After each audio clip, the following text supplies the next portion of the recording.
Kruilon, Taisionna, Huntujani, Lassiter, Terrana, Pistepregia. Kruilon, Taisionna, Huntujani, Lassiter, Terrana, Pistepregia. Kruilon, Taisionna, Huntujani, Lassiter, Terrana, Pistepregia. Kruilon, Taisionna, Huntujani, Lassiter, Terrana, Pistepregia.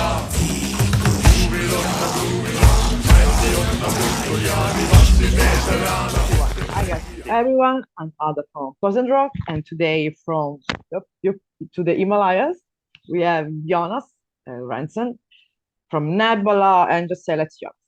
How are you, Jonas? How's it going there? Well, it's going really well.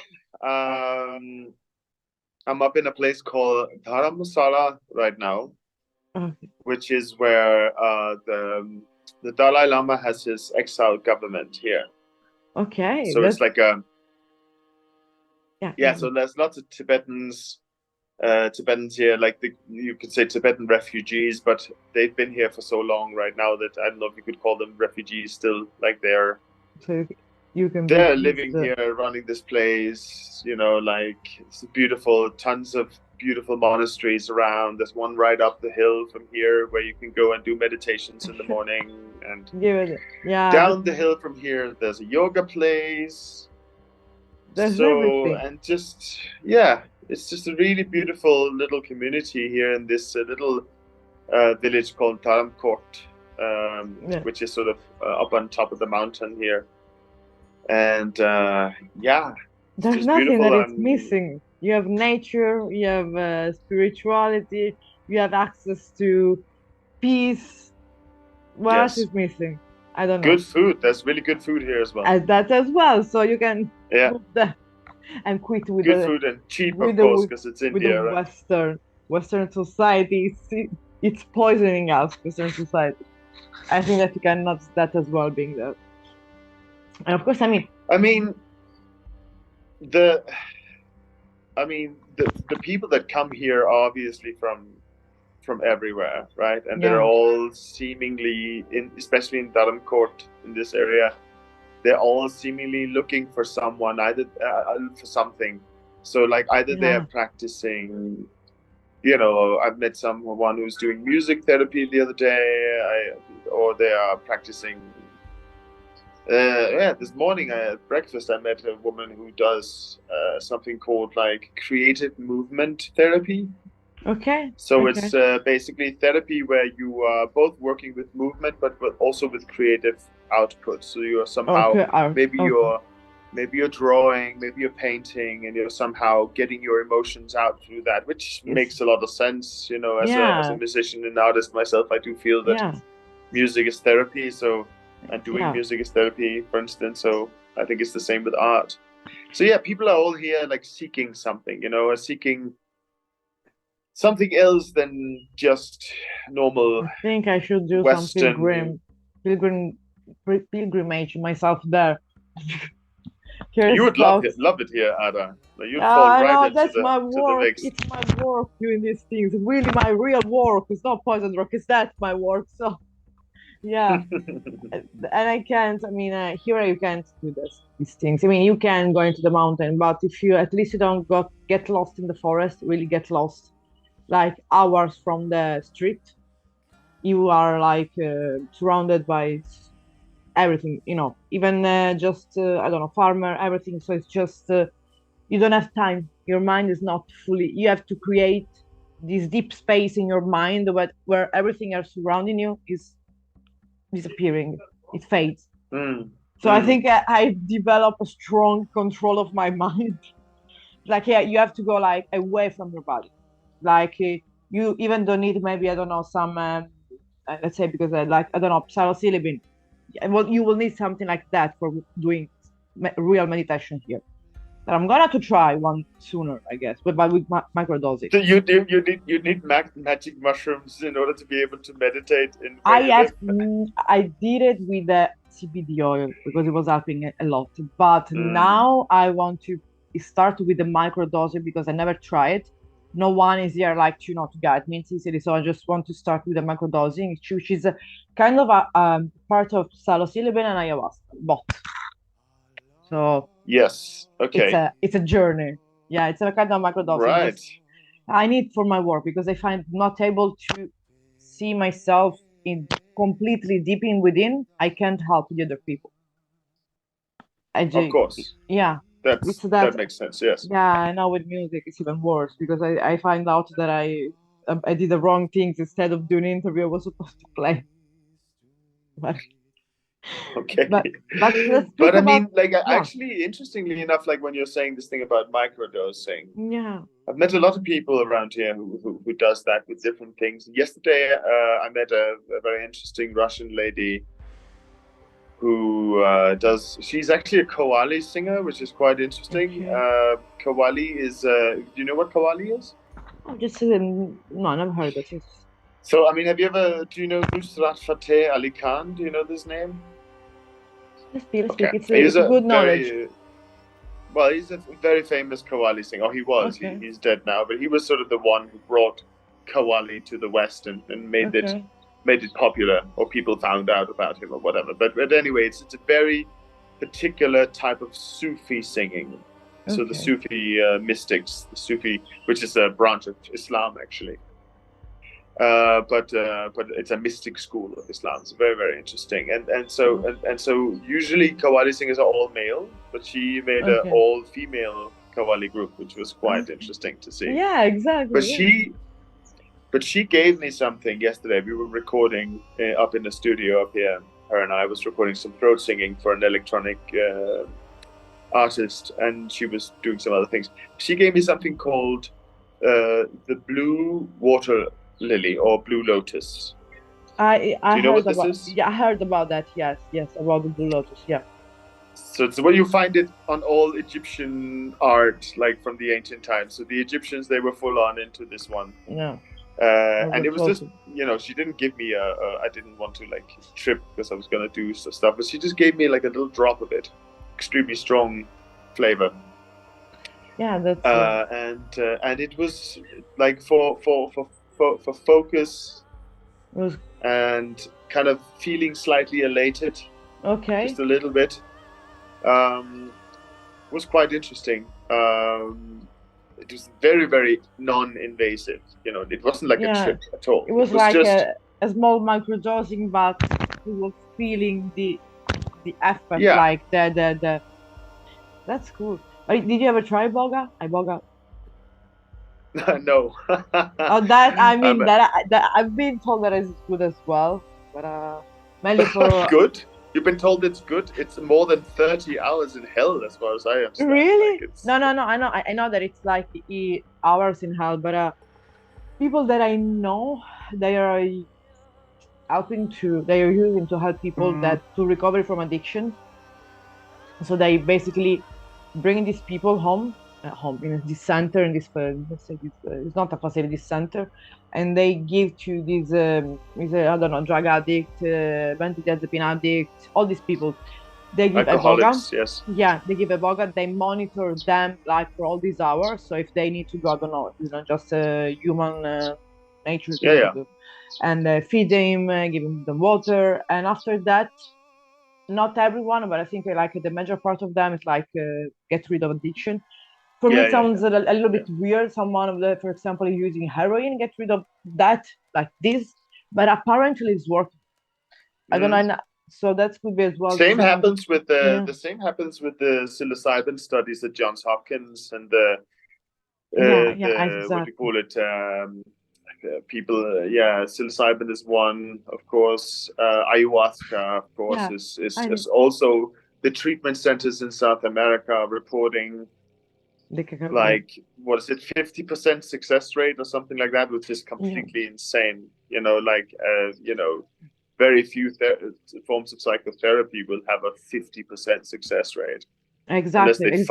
Unless they fudge the numbers, because it's so but there's something. Okay, so I don't know why we're talking about psychedelic drugs right now, but it's a interesting topic for me. So let's just go into it. Me as well. It's my work. I mean, we have until we have time. It's okay. Yeah. You can cut it up as you like afterwards. But anyway, so the psychedelic experience, when done right, is a kind of death.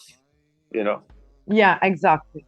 There's a kind of, and I think, and therefore it makes sense that if it is a kind of death, and if so many people experience this extreme confrontation with yourself, with all your bad habits, with all your darkness, with all your shit, trauma, exactly, all these things, and you kind of like, because one thing that's interesting. I was speaking to my friend Adam yesterday, who's an anthropologist, and who also does a lot of research into psychedelics and so on. And we were talking about this thing that a lot of the things that you're told on a psychedelic journey, you already know these things. You have already thought them before. Like it's a recognition, really, of something you already thought. It's like, and you kind of know that you have thought these things. But the difference is that once you're in the psychedelic journey, you're not just thinking them up here. You're experiencing these things with your whole body and your whole existence, and the whole entirety of existence really is there for you. And therefore it can be seen as this kind of death, because you cannot deny these things anymore that you've been thinking. You cannot deny them anymore. Because you're experiencing. You're feeling that moment.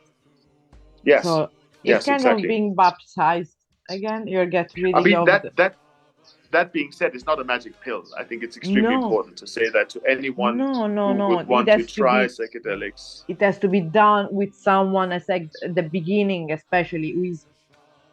I don't want to say there is. I don't know that is trained to do that, especially if you are completely aware. I mean, you're far from this world. Like, take me for example. I was coming from benzodiazepine, all this shit. So I made my own journey. I get rid of that by myself. That was hard, a long journey. And then I started to do CBD. Yeah, it was CBD, mastering my mind. Once you have that, you start to open yourself to as well. What is that psychedelic? So you do your own research, and then you find out maybe the people they can trust. You can trust, especially to do this type of things. But for me, for myself, that I am as well, like I said, I like a therapist. Anyway, therapist. I don't know. Let's say like that. I can do it because I start with microdosing. But for anyone that doesn't have any, you can say, experience in this field, it's always better doing. I don't want to say, let's say in the clinic, but center retreat. Someone's guided, especially if you do the full. If you're not doing microdosing, if you're doing the full journey with ayahuasca, which is even stronger, for example.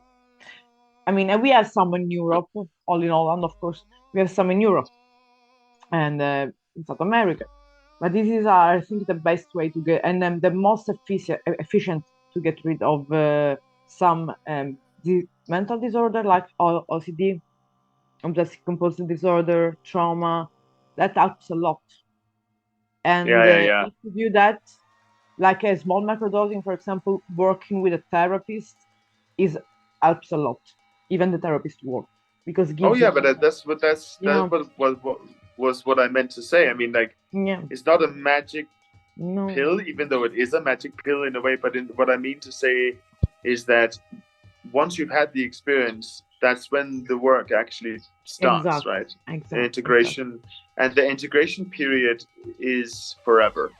Like, you will work with these things until your dying day. It's not like all of a sudden you just get it. Oh well, I'm finished with integrating things. Done. I'm happy forever. It's all good. Yeah. Let's go out. We forgot about 20 years of trauma. Let's go out. Yeah. That. It's done. It's done. No. It's forever. But I mean, but that's where the whole amor fati thing comes in, right? Like you You gotta love your fate. You gotta love the stuff that you're going through. You gotta love the integration period. You gotta love the hard things and the you have to love your demons. You have to love your trauma. You have to love it, feel it, experience it. But that goes as well if you're facing some. I felt like Spanish. Yes, senor. Yes, sí, señora. You have to experience like the panic attack, the anxiety attack, anything, and then feel it and accepting that is life is normal, nothing is bad, and you are healing even from that.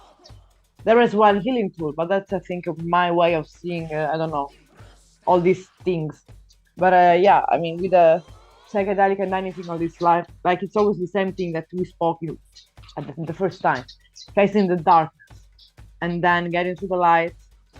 That was as well kind of the journey that was in the Nebala album. So now we connect to Nebala. Yeah, good that good connection. There. Well done, Nada.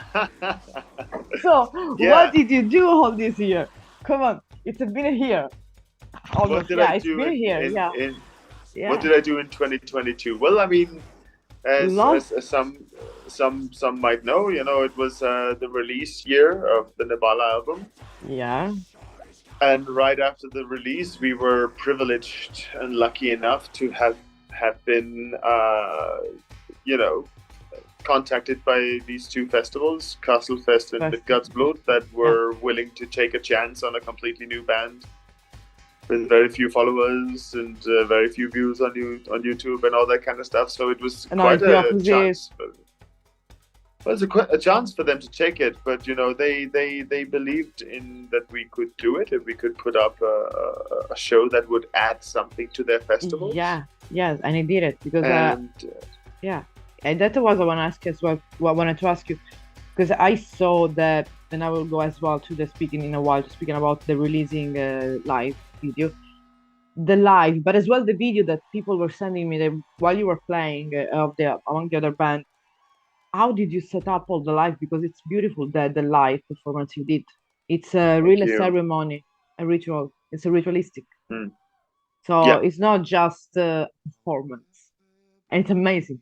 I listened more than once. Yeah, it's deep, Actually, I'm really glad that you're saying that, and I know what you mean when you say that. So I'm not trying to oppose what you said with what I'm about to say now. That's okay. But I feel because you touched on this thing about a ritual,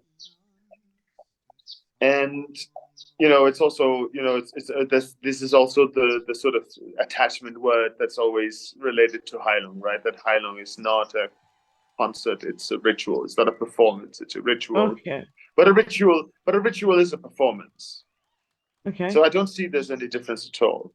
I mean, I know what you mean when you say it's not just a performance, because what you mean to say is that it's not just focusing on a technical carrying out on something. We're actually trying to communicate something bigger. Yeah, not just putting music in there, just explaining what is your message, explaining what is the meaning of the music, the words, putting the words into music and putting the music into energy that have been taken from the public. Absolutely. But I just it sometimes rubs me a little bit the wrong way to say a lot of these neo-folk bands that we are not playing a concert, we are doing a ritual. It's not a ritual. It's not a performance. It's a ritual. I find that that's also kind of degrading a lot of other bands that are out there because I find that whenever any band goes onto the stage and they have full passion and full feeling in what they're doing is as much a ritual as anyone who makes the music or makes the performance look more like a ritual. It's as much a ritual. I mean, let's take something really arbitrary, and I used this example before, but like Beyonce, for instance. Yeah. Let's make the comparison between Heilung and Beyonce, just for fun.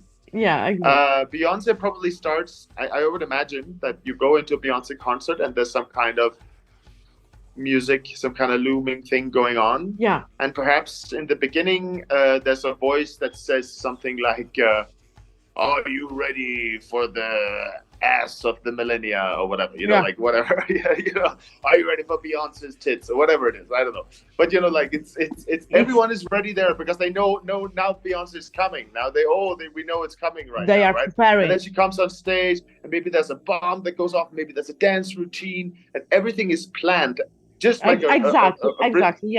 As a ritual. A ritual. We can stand with our sensibilities and say, well, it's not something that touches me. It doesn't move me anywhere, and I don't see any great purpose in promoting what they're promoting. But I'm sure it's a great show. I'm sure it would be insane to go see Beyonce, right? Now let's take Heilung. In Heilung, it's some bird songs in the beginning, then it's everyone comes onto stage, stands in that formation, says the words that everyone repeats, and then people are getting ready to go into that Heilung world, right? That Heilung ritualistic thing, right? Where they can lose themselves in something bigger. Now, we could argue that in what Heilung is doing, and perhaps in what I'm doing in Vajruna and so on, that there's a purpose to it or an intention to it that goes beyond just putting on a good show. You could argue that, but I think technically it's that there's no difference really. Technically it's as much a ritual. So that was just like something I felt like I kind of had to say when you said that thing, that it's not just a performance. It's and actually it relates to something that I saw in a small village up here in the mountains just a few weeks ago, where I was lucky enough to witness a ritual, a blood ritual up in this little village. Then the ritual of the 9 goddesses, it's called Navratri. And it was these people that came in with these goddesses on these things, like these 2 sticks, and they were holding them. There were 3 of them, and there was a shaman who was just trancing out and going on. And then there was something happened, and then everyone who was standing around looking knew to go in and go get close to the goddess. But then the shaman felt it was too much, and the goddess wasn't ready, so he pushed them back again. And there was this ebb and flow of things going on, and there was this weird things where the goddesses started dancing in a straight way. There was drumming, there was the shaman going completely crazy and screaming, and like when the goddess came over him with the information, it's like he's the only one who can communicate with the goddess and give the words of the goddess to the rest of the tribe. Exactly. Interestingly enough, that was described by Tacitus when he was describing a Germanic tribe as well, back in the 300s or whatever it was, when Tacitus was around. But that's just a little side note. It just shows that there's a link there. But and the reason I'm bringing that up is that ritual also kind of felt like a performance in a way. There were things going on that they do every time, And there was the goddesses. There were beautiful goddesses with gold and lots of faces on, and it's extremely wild to look at. But that also kind of felt like a performance, even though it's real in a sense. But it was kind of like theater for the gods or something like that, or for the goddesses in this case. Even though it's not scripted, it's not like the shaman doesn't. No, of course that's spontaneous. Exactly, it's spontaneous. Exactly, it's right there in the moment and all that kind of stuff, It's like all the shamanic journey and the word of the shaman that came spontaneously. Don't know what it can happen during shamanic moments, journey, whatever. But as well, the shaman, what he can channel, you don't know what that. Exactly. And to that effect, I mean, I would say quite often when you're on stage as well, if you manage to not get distracted at all, and live yourself into it completely, there's an otherworldly feeling to that when you're completely there in the moment. and you know, the music is just a part of you. That is a spiritual experience. I don't know how else to explain that, it, you know? That's the meaning of that show, that your performance, I think, that goes that in the spiritual side as well. Maybe more than we said, that the ritual is the spiritual side, because what you perceive.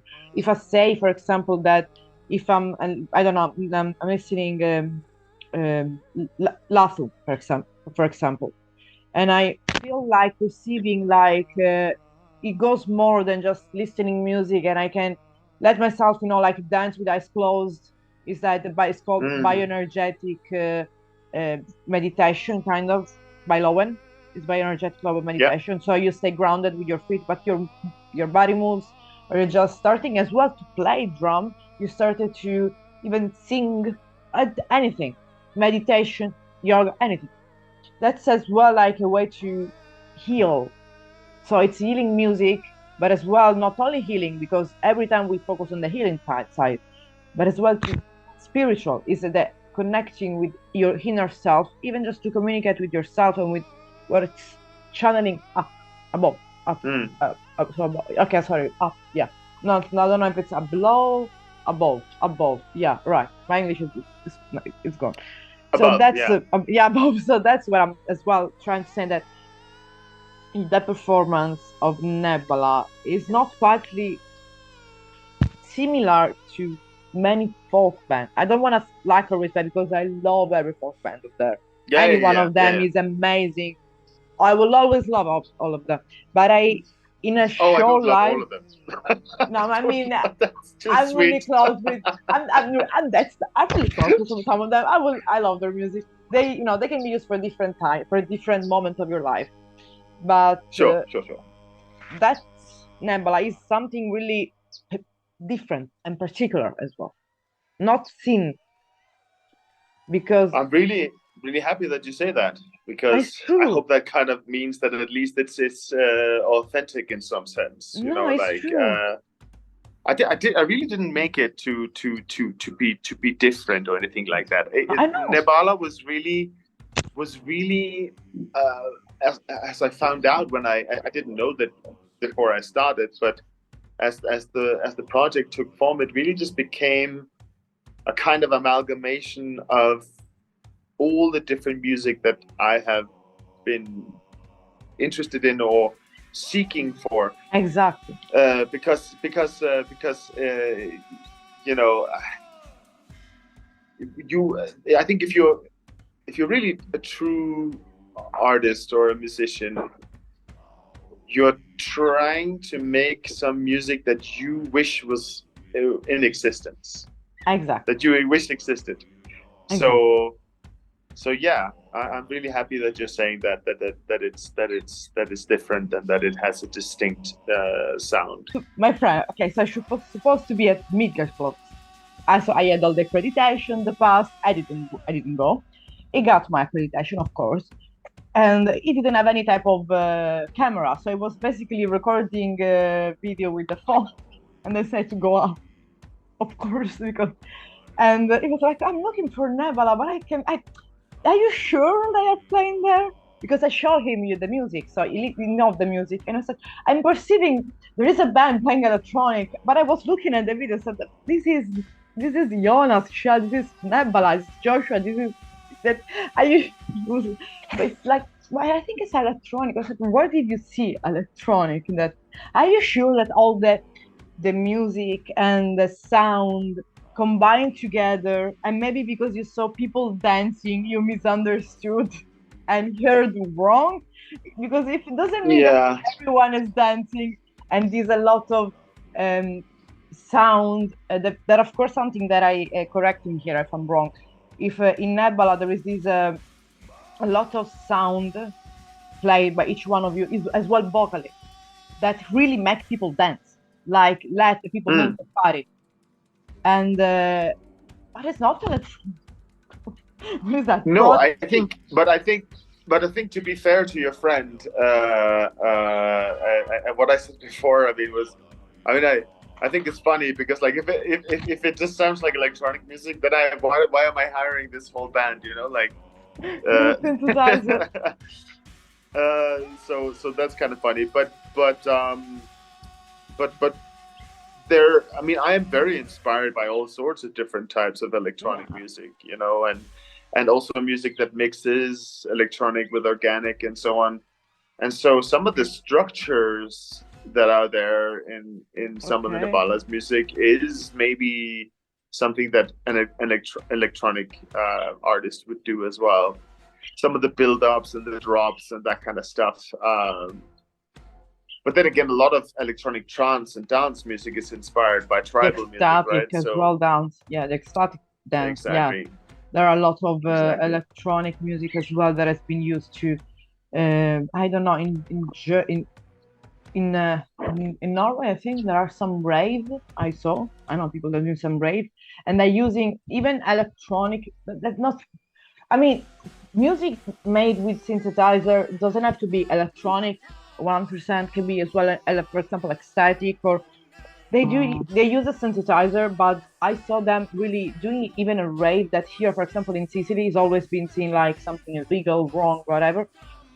So with this misconception of the word rave itself, but just taking for what you said before, psychedelic, and they just opening consciousness even with this type of, let's say, synthesized music. Sure. So that's, I think, our misconception on the Western society. That's comment as well. I'm hearing electronic music. But that was the thing, that you are in this stage, you're not seeing what everyone is playing, because it was pretty clear. You're singing, Joshua was singing, Shell was playing. I think that's, come on. We are a combined, in these videos, the band was 6 singers, 6 vocalists. Okay. Yeah, because Shell was doing vocals, VC was doing vocals, my brother, Ilaria, Josh, and me. That's 6. The only one not doing vocals is Rob, but he does a lot of percussion as one man. Yeah. Yeah, sometimes people that don't have the kind of we can say knowledge about a lot of music field, just as a listener mainly, not maybe as a musician. So they can perceive in the drum, the percussion itself, like electronic. That's as well. I guess it was funny, but of course that's explain as well how people can just seeing these people dance, or just taking themselves, just be completely immersed in the music. How you really can let the people with your music being completely overwhelmed in a positive way, completely into the music, inside to the music, into the sound. I prefer to say into the sound. Yeah, I was really overwhelmed. I mean, when we played Castle Fest, which was a great... It was the first... That was the first concert ever, yeah. It was a great experience. The Castle Fest people are amazing, and the vibe there was amazing. I brought my daughter Alana as well, and she enjoyed. She loved it so much. Like she just dressed up like a Amanita muscaria mushroom and just ran around and had so much fun. She loved it. She loved absolutely. She's actually she's begging me to go back this year. It's like, can you just make another band so you can play again? That's kind of things that she says, So no, it was really, really lovely. But in terms of the show, which was also great, I mean, there wasn't anything bad about it. It was just that I could feel the difference from the Midgårdsblod show to the Castlefest show, or from the Castlefest show to the Midgårdsblod show. We were just so much more in it at Midgårdsblod. Like, we'd had our baptism of fire, like we'd had our first show. Things that could go wrong went wrong, and all that kind of stuff. So when we came to Midgårdsblod, it really did feel like the caption of the festival for that year. It's like welcome home, right? Like it really felt like coming home. It really felt like standing on like amazing like ground, and then we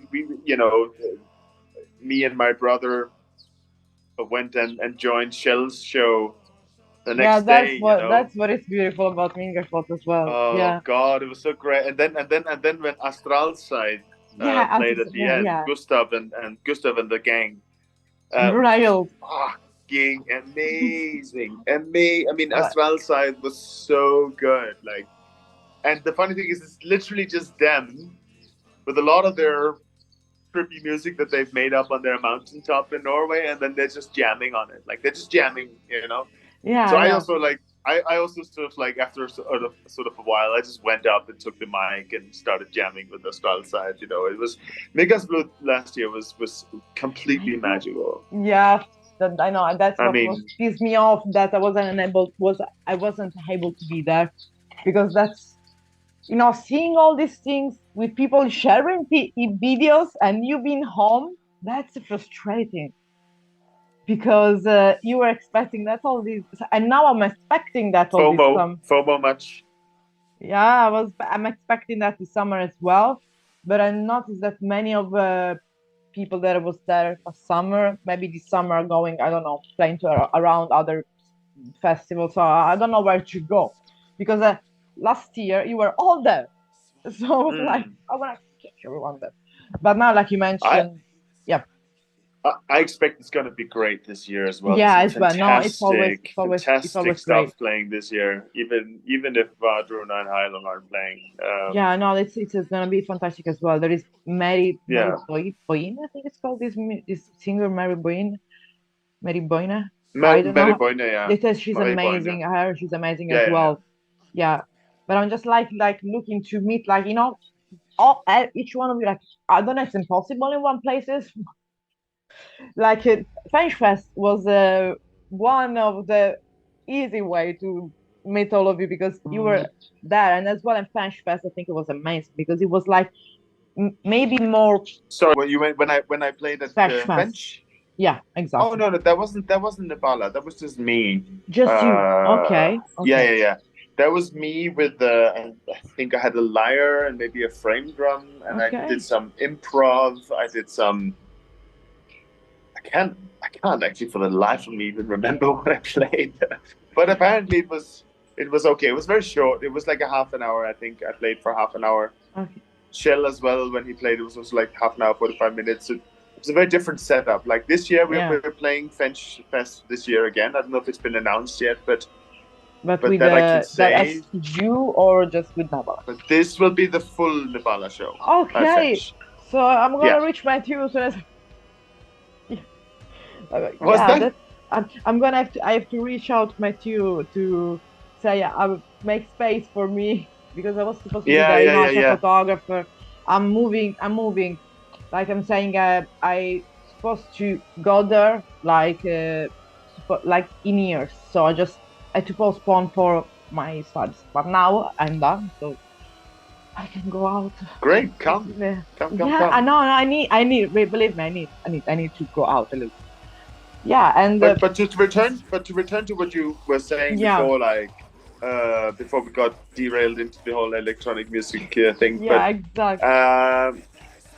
Yes, it was a huge job to set up live this concert with I was really lucky to have people like Rob van Borshout, who is our percussionist, and Kjell Braten, of course, goes without saying.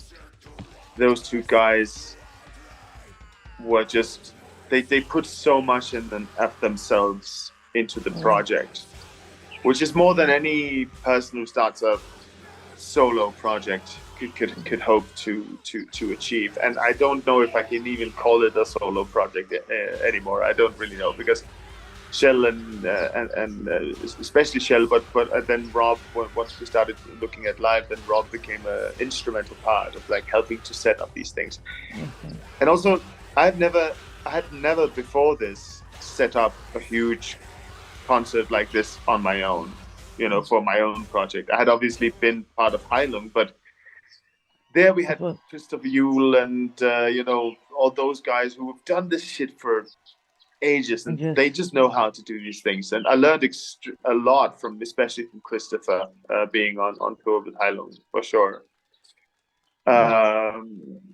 but yeah, it's a massive job, and it also resulted because right after the Midgårdsblod festival, I think I had a few days, and then I went straight to a consultancy job up in the mountains in Norway for a whole month, which was extremely hard on my body. I didn't get to land really after Midgårdsblod, so I kind of had in October actually. I had like a kind of breakdown actually. Okay.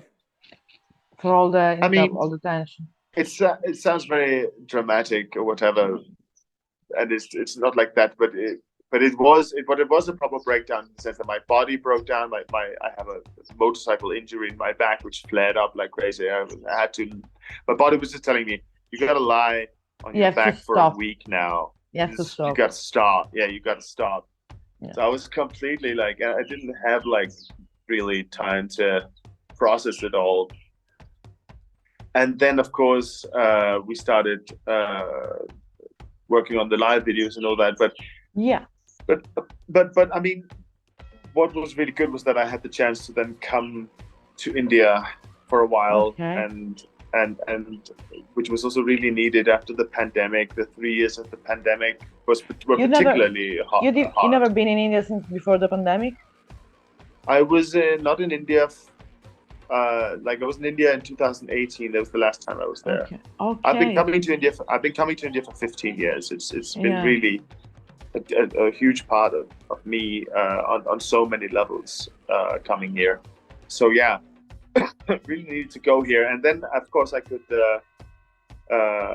work on the videos while I was here. That was fine. You know, we had Sarah Boo, who was our editor, who was doing the editing and the psychedelic effects. Yeah, did you release the video? That's I think that of course. I mean, I'm asking you a question, but it's asking a question for myself. Basically, it's for my interest. So I don't care if people don't care about the question. Kidding, of course. Did you release the songs of the video by? There is both. I don't know. I choose this one before the next one. I mean, there was a particular order of releasing the video of the song mainly and the performance as well, or just you went like without any particular order in releasing them? That's a difficult question to answer because there was a plan, but as you know, a plan is only can be a great plan, but it's the proof is in the pudding, you know. So once you start making like a reality out of your plan, that's when everything goes to shit, right? So it kept changing, and for lots of different reasons as well. Like we had one plan, then we had to change it due to scheduling problems and this, that, and the other. So it just ended up being like this, that we did it like this. We had a different plan before, but we couldn't meet that one. But other than that, I'm happy enough with how it's come out. I'm really happy with the videos. I'm so proud of Sarah, the editor, and then we were really lucky to have Andrew, who he has a project called Seawolf. Do you know this one? Seawolf, no. He does like ambient electronic, informed by mythology and stuff like that. But his day job, what he's actually really good at, or not that he's not good at the music, but I mean to say what is his profession? What is his, is that he's a color grader. He also did The Sandman, the Netflix show. I know him. Yeah. Sorry, I didn't connect. I know. So Andrew was sweet enough to jump on board as well. So we just had a fantastic team to make these videos, and I literally just have to say, like, I've just had to say, oh, I don't like that color over there, or could we take this shot of this person instead of that shot, and that's those kind of things. So had just a great team to work with. Yeah. And they've done a really good job. And today, on the day of us recording, I don't know when you're releasing this, but we're releasing the last on the first videos. That's gonna be premiering at 6 p.m. at least here in Italy. Yeah, that's correct. Yeah, that's correct. Yeah, I know. I put it the notification on. I will be in a medieval castle. Listen to that. Nice. Yeah, that would be there's no one in this castle. It's mine. It's my home. So I'm gonna left everyone and just listen to it out loud. Nice. Yeah. Please do. Of course. And then so like so that was great. So I could work on all that. But then of course you go like, okay, we've played these concerts, we've made this album. Then what? Then exactly. Then what? Then what? Then what?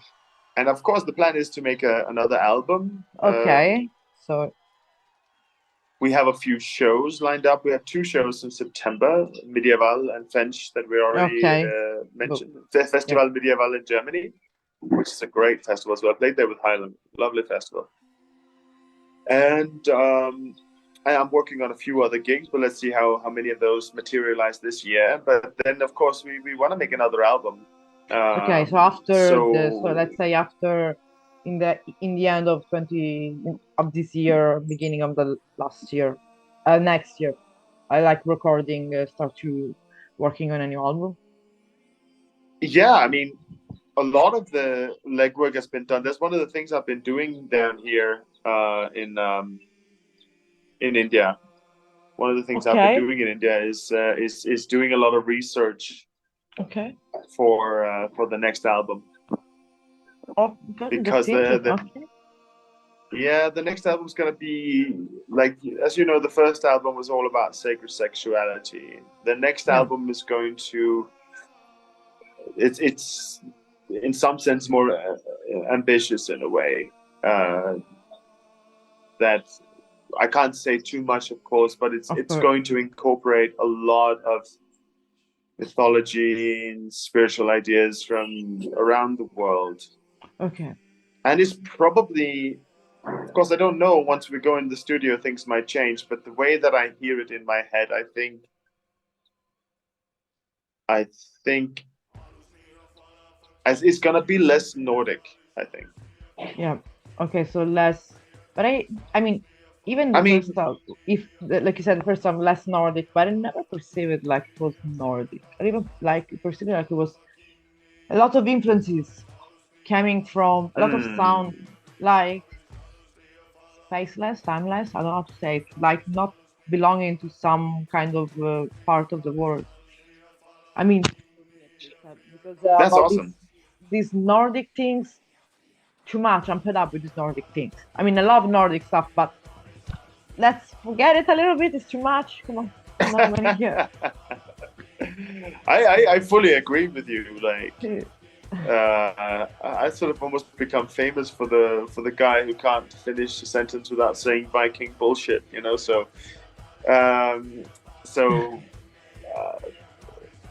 yeah. And it's not. I mean,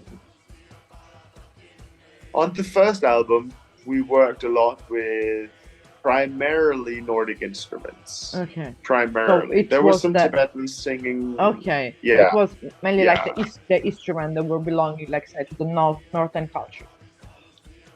Exactly. Okay. And then, of course, in terms of the way that the singing was organized and so on, and the drums, of course, there was a lot of Middle Eastern and Indian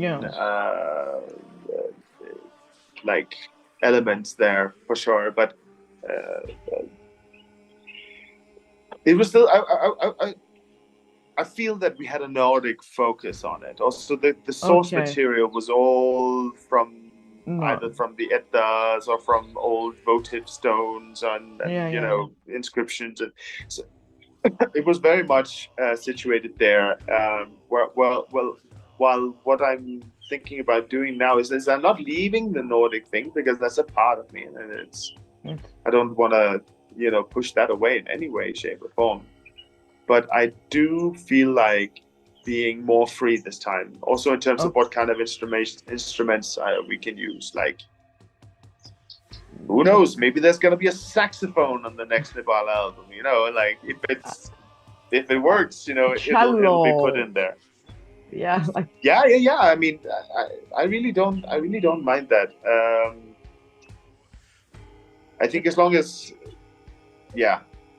It's not gonna be a jazz album. Don't worry. But like, I mean, I'm just saying, but like, even if I mean, there's a that's I mean, it for being you know, like music that has to be as well as spirituality in it or a deep meaning in it. It doesn't have to be, I don't know, like folk all the time. It can have anyone can take the liberty to use any type of instrument and technical of singing they want.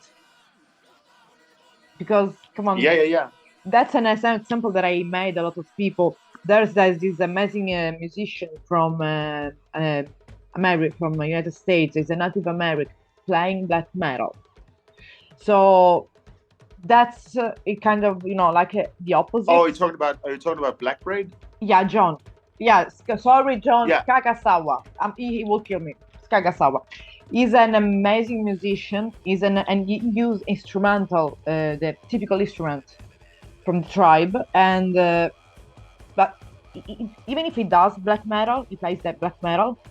He doesn't play. I don't know. When I listen to his music, I don't perceive black metal. I perceive his music. He's one of a kind, really one of a kind musician. That's why he's becoming big and bigger and bigger and bigger, because it has this. It's kind of like Metallica isn't thrash metal; it's Metallica.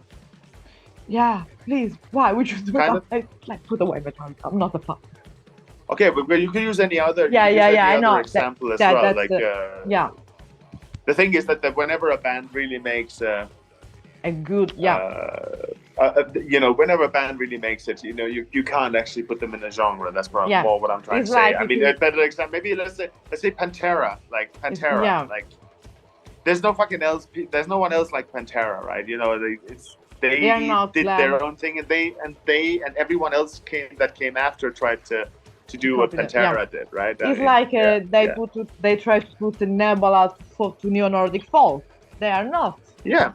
Exactly. No, it's not. No, you're right. Yeah. I'm glad that you say that, because I don't feel it is either. I do feel that Nebala is Nebala, and that's it. And so should it be. Yeah. Yeah, but I think that all this labeling music belong maybe to another era, another period, because right now a lot of people are really putting their own sound, their own music, their own instrument, anything, their own energy, let's say like that, in the music, so you can perceive like that any different energies and sound that even people maybe can't normally hear it, but you can perceive it, like even if it's, I don't know, heavy metal, like you were saying, you perceive a lot of energy. That's also where you can perceive. It doesn't matter what is the genre it needs, because if you are really lucky enough to have this kind of, you're gifted, like we can say, to put outside your own gift and share with the world, you can be as well, you're just playing drum and you made something new, for example. Like I mention all the time as well, for example, Runa. I don't know how she does simple Runahild. Runahild, yeah. She's, I don't know, everything she put out as music, it's something that is always new to me, even if it's similar to another thing. It's always new to me, because she's gifted in that kind of way. Like, that's all these musicians that they are gifted, and she's insane. Runahild is completely insane. I love her. Don't. Yeah, no, but I absolutely love her as well. They were both Gustav and Runahild came in and sang on the album as well. I don't know if you know that, but they're actually on. They're on. I think they're in Raurani, and they're also on Lathu in the choir bit. They're also there, and then of course Gustav played sarangi in the Raurani. So hey, there was one Indian instrument on the album, which was played by Gustav from side. So you see, there was a little bit. So in the following album, there will be a little bit more, like I say, I don't want to say Indian influences, but you can say culture. Tradition. One thing I can say for sure, in terms sonically,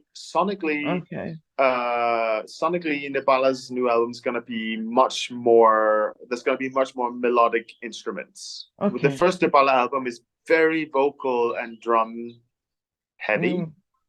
which is great. It was what we wanted to do, and I'm glad with the results. But I feel like the next album I would love to have much more melodic instruments on it. Did you expect that the album it was really having this so much appreciation and was really so much welcoming by the people?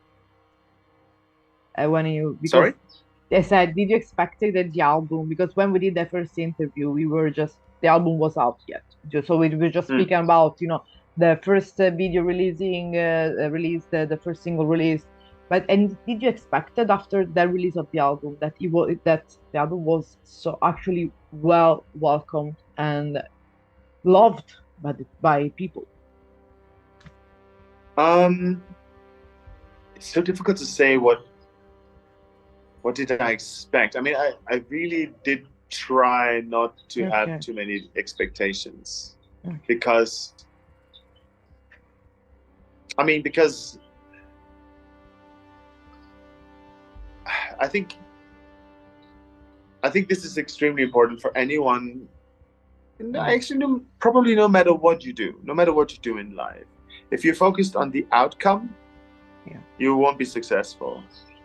So if I was sitting if I was sitting and expecting, I think people are gonna really like when Josh does that scream over here, or when I do that high thing over there, or people are gonna really like this, or they're gonna really like the sound of that song, or whatever. If I sat and ruminated like that, which does happen, it does happen, and you sit there, but I try not to do it. Whenever those thoughts come, I try to put them away because then you're too focused on the outcome.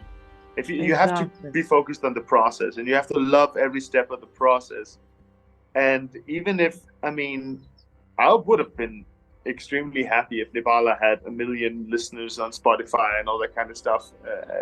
At the moment, it would be amazing. But it doesn't deter me, because I keep remembering that it's actually the journey, it's actually the process of creating it that is what I'm in love with. Yeah. I'm in love with dedicating myself to the craft, dedicating myself to the research, dedicating myself to the compositions and all those kind of things. And I think as long as I do that, eventually something's gonna happen. Yeah. And it has been like that in my life, in whatever endeavor I've been in. If I'm focused on the process and doing it right, then things will come. Yeah, the outcome is always it's always unexpected, of course, the outcome, but it's like something that is meant to be. That's what is meant to be. That's what universe gives you, and that's everything, like you said, in life. You can just there's why everyone should not focus like when you're planning something, like you were speaking before about releasing the video in a kind of certain order. If you focus, maybe it's like when you plan a trip. We met at the time when we go in that place. Just let's go, like that most common things. Let's go and see what happens. This is supposed to be not only the small things, but as well in general in life. Not be worrying about the pressuring of society, especially from sisters. Yeah. Yeah, you make some plans, of course. You make some plans. Like when you go into the forest, you choose which forest you're going to go into, right? I'm not. You choose. I didn't go straight because they are all tree. So. Oh, okay, but I'm trying to say that you make some kind of small thing. And then you go, and it's the same with these processes for sure. The creative processes, you just kind of go with it in a way, and let it take hold of you and immerse yourself into it. I think that's the main thing, really. And so I'm doing a research on the next album here, or I've been sitting and talking to village elders up in some villages here, talking to them about their religion, how they experience their religion, and so on. I was lucky enough to sit down and get drunk with some of them at some point, get stoned and drunk with the village elders. That was a lot of fun on their locally made liquor that they were drinking there. Although the shaman didn't drink. The shaman says that he never drinks because he keeps his line clear. Yeah. Doesn't want to bottle it up. That's why. But yeah, so I've been doing that, and it's great. And then I'm coming back now to Europe in the end of sometime during this month. Okay. And then we're gonna start planning the recording sessions and all that kind of stuff. I have a few different ideas.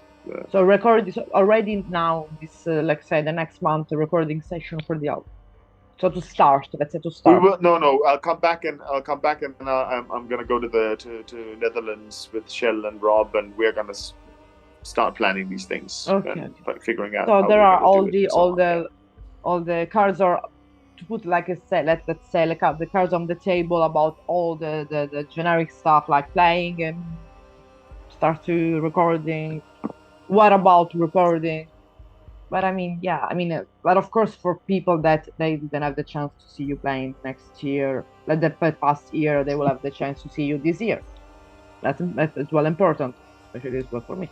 So, current project, it's the releasing of today about the full Midgard performance. Yep. You say that Fenchfest and Medieval Festival Medieval in Germany. Yep. So in order is first Medieval Festival and then Fenchfest. Okay. Yep. And that's so I keep in mind for myself, but of course it's for people. And what else left to say? I think we covered all the range from psychedelic to I think we did as well. Yeah. As always that we got around. Yeah. But and that would be, I think nice. Like we with the video, that I want to say that as well, that you did with the Nebala a lot of process of working in that video, which are amazing. Mm-hmm. And I hope they will keep on doing as well with the following future video clips as well. Oh, absolutely. I mean, this was the first two shows, so this was just the beginning, we built from here. I mean, if you look at like videos of Vardruna 5, 6, 7 years ago or whatever, before they blew up, and then you see videos today, I don't. I really recognize the power of how Vardruna, how long big they are, but I maybe could be the only one, but not that I'm not a huge fan, but I don't see, for example, their lives. I don't know why. I dig more in Nebala, Shell, Bruna Hill, Benny Braden. Okay. This because I feel maybe much closer to me. I don't know. Maybe it's something because it's more raw. Okay. I don't know. It's something that is thinking. Of course, I know that they are amazing. Of course, if I see them live, it would be like blew my mind. But it's something that I always prefer. Or maybe because I'm antisocial and I'm less people, the better. Maybe because I'm like that. But I think that's something that I feel like really like. I perceive more the soul and the energy of the person that brought and is in that work. I totally get that. All I meant to say was more like more like just about the show, about the fact that you can't just like, okay, now we did a great show, it works like this, okay, let's just keep doing that. You keep on a build and make it bigger and improve, of course. Yeah. So what can I say? Enjoy India in these days, and let's see for the Fenchfest. All this time, I'm gonna think of Matthew. Gonna kill me for sure. Not talk to me anymore, and I'm gonna be there for sure. I'm gonna actually come. Thank you so much, Jonas, and let's see you this summer. And it's always a pleasure. And looking forward for the release of today. Have a good day. Me too. Bye. On the edge of my seat. Bye. Bye.